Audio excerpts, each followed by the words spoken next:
Yuk. Selamat pagi dengan Ibu Sinta. Saya Ibu Siti Wardana. Usahanya apa Bu? Saya kerajinan perabot dari Gendong. Berarti ini produknya bagaimana Bu? Produk kita lebih ke home decor. Home decor. Ya. Untuk apa pelanggannya biasanya pakai di mana? Kita mainnya ada dua, lokal dan ekspor. Kemudian pasaran kita kebanyakan Jakarta dan Bali, yang lokal, yang untuk ekspornya sendiri berbagai negara, ada Amerika, Eropa, Prancis, kemudian kebetulan kemarin juga kan dari Turki, kemudian dari Korea juga ada. Itu untuk pelanggannya biasanya individual atau seperti ada broker atau ada distributor?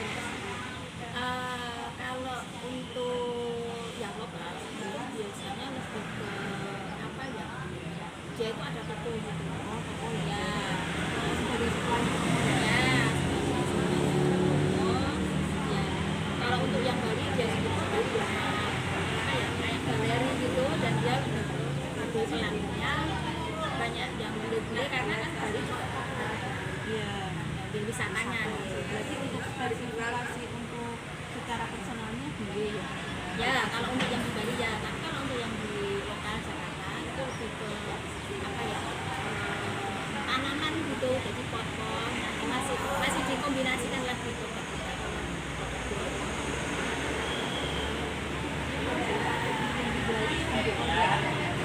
Kebanyakan ya. Gantian, menit gantian. Kalau ini apa, ada spesifikasi tertentu betul Bu? Misalnya mungkin iya Ada, kita juga punya custom. itu sebenarnya spesifikasi pelanggannya biasanya tipe-tipe pelanggannya apa? Karena dia sudah jadi langganan saya, jadi dia apa sudah rutin setahun bisa 3-4 kali. Jadi istilahnya sudah langganan saya untuk kali itu.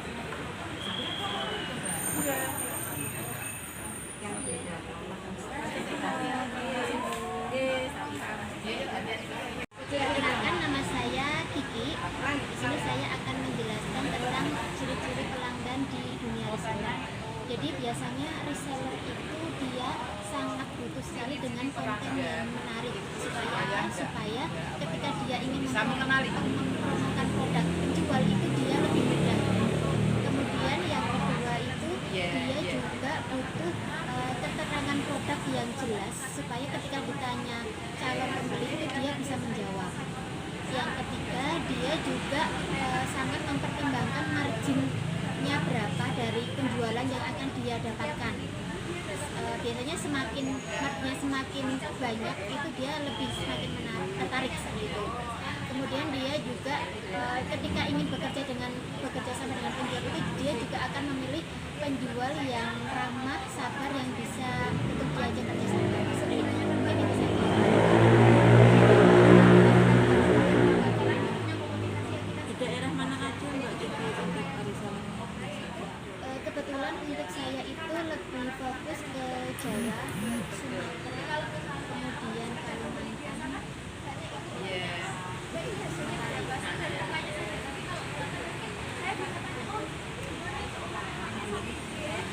Yang ditanyakan mungkin untuk ini ya spesifikasi rezekinya komunikasi ya. Mungkin di rumah tangga. Kebetulan untuk kalau reseller di tempat kami kan memang ada produknya beberapa jenis ya, baik fashion maupun kuliner. Itu kebetulan ibu rumah tangga yang dia memang di rumah saja dan ingin mendapatkan penghasilan tambahan. Sebagian besar PRT ya. Ya, Pemasarannya lebih ke online. ya, dia cenderung ke WA, kemudian juga ke Shopee. Ini sudah cukup saja Mbak Kiki, terima kasih sebelumnya. Ya, sama-sama. Selamat siang Mbak Malwa, mau minta waktunya aku wawancara ya Mbak Malwa. Ini usahanya sushi ya? Iya. Untuk ciri-ciri pelanggannya Mbak Malwa itu sendiri gimana ya Mbak, bisa diceritakan?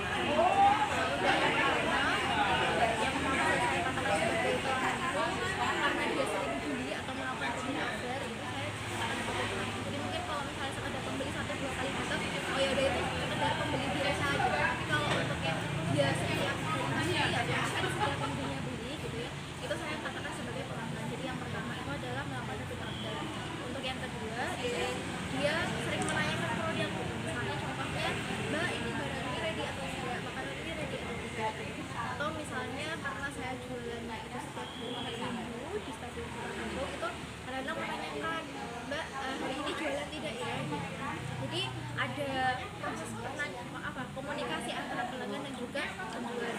Dan yang ketiga itu kadang-kadang memiliki ikatan khusus gitu antara penjual dan juga pelanggan seperti itu.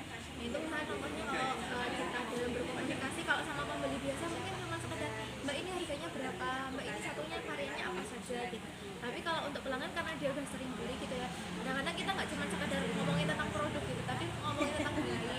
Jadi contohnya kayak gimana keadaan anaknya, sudah sehat belum Bu? Gitu. Kemarin liburan ke Bali ya. Jadi karena udah sering follow-follow di sosial media dan lain sebagainya itu juga saya katakan sebagai pelanggan. Berarti kalau dilihat dari jenis-jenis pelanggannya ini lebih banyak usia berapa ya Mbak? Mahasiswa atau itu apa? Kualitasnya ini lebih banyak yang mana? Untuk pelanggan sendiri gitu kebanyakan ada beberapa kategori gitu. Yang pertama biasanya itu adalah anak-anak muda mungkin sekitar Pelajar ya? Iya, pelajar dan mahasiswa itu karena mungkin ini makanan kekinian juga ya.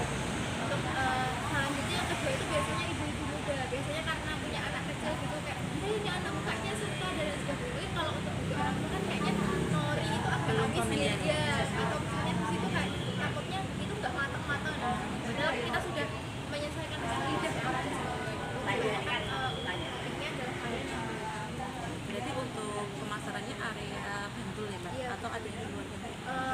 kalau misalnya untuk pre-order itu juga bisa untuk kita bisa pre-order ke daerah Jogja gitu. Jadi mungkin kalau ada yang daerah Sleman kita minta COD-nya untuk daerah Jogja.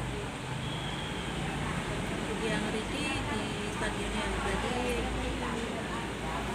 stadion untuk lokal ya? Iya. Mungkin itu saja Mbak Malwa, terima kasih untuk waktunya. Terima kasih KL. Terima kasih. Selamat siang Bu Edi. Minta waktunya untuk pertanyaan sedikit. Iya, mungkin. Untuk produk Kopling Ya, saya boleh bisa dijelaskan deh Bu, mungkin untuk bahan motifnya ada apa?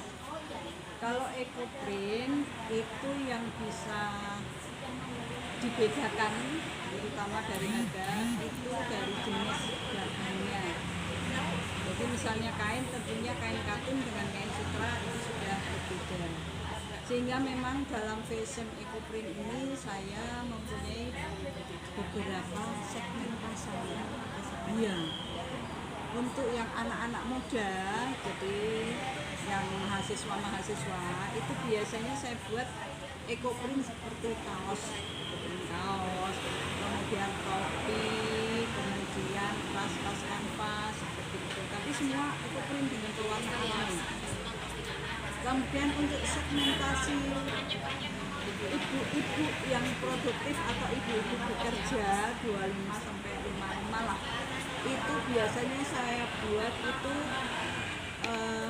pakaian-pakaian kerja, blus kerja, kemudian juga yang lebih tua lagi tunik-tunik, biasanya kalau ibu-ibu usia 50 ke atas sama yang baju panjang,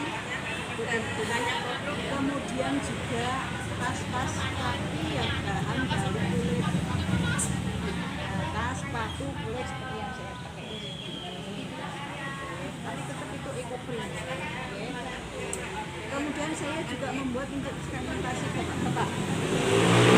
Saya buat bem-bem, kemudian kaos-kaos sudah saya buat, tapi tentunya yang kaos-kaos bermurah ya. Dan kaos ini memang motor ke bandara India paling laris di sana. Kaos dan topi unggulan saya di bandara itu.